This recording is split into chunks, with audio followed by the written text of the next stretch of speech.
My name is Gavin Evans, and this is my review of The Lovers.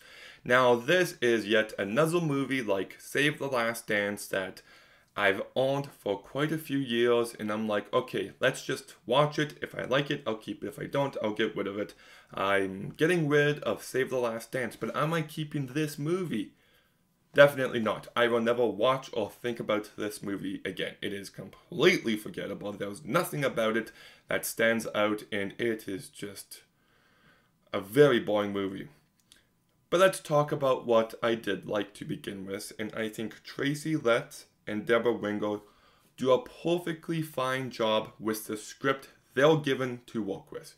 I didn't like the characters, I didn't like the way they acted, but they do a fine job. Aidan Gillen also does a fine job, but my goodness, is it weird to see him without his mustache. I'm just like, this doesn't feel right. It feels like there's a key part of who he is as a person missing, but he does a fine job. Meloa Waters is also fine for the material she's given to work with. Tyler Ross plays the son, and I was a little mixed on him. There were some moments where I thought he did a good job, but moments where I felt like he was lacking a bit. And then you've got Jessica Sula, who looked familiar, so I looked her up, and she was the non-Anya Taylor-Joy and non-Haley Lou Richardson girl from Split, and she does a fine job here as well.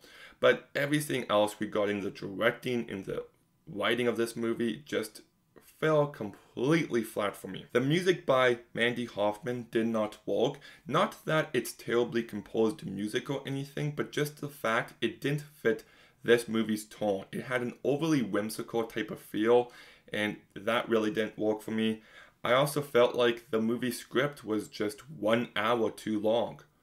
I do not feel like this needed to be a feature-length movie. The whole idea of this couple planning on splitting up and then falling back in love is a good story, but the way the movie goes about it, it's just so unnecessarily dragged out. It should have been a short film, and it's understated to a fault. Well, the movie's very slow, the characters don't talk a lot, and all I have to say is, why would I want to watch a movie like this? You take a movie like When Harry Met Sally, which is one of my favorite movies of all time, and it's not only hilarious and sweet and charming and just wonderful in every single conceivable way, but the characters do have depth. There's depth to each individual and their relationship as a whole, but the thing is, the movie doesn't have to be slow and boring for the movie to have some sort of relevance in that regard.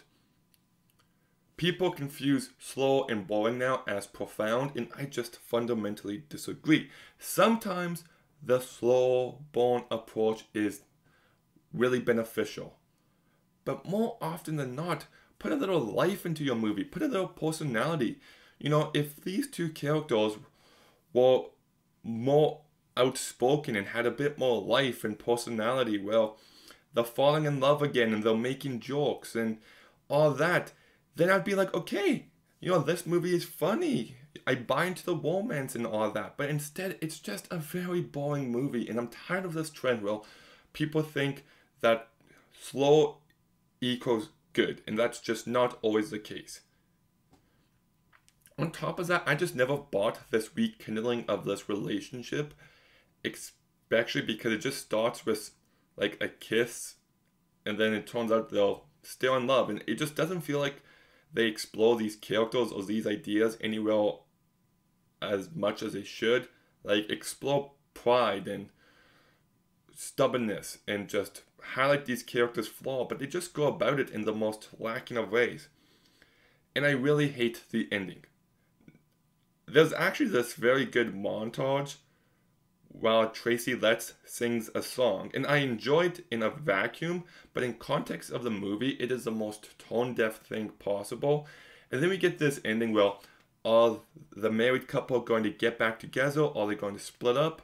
And they try to do the best of both worlds, and I just felt like you didn't commit. It doesn't make your ending more interesting. It tries to be a cute ending, and I just didn't view it that way. I think these characters in this movie are absolutely terrible people, and I like it when terrible people are looked down on in movies and shows.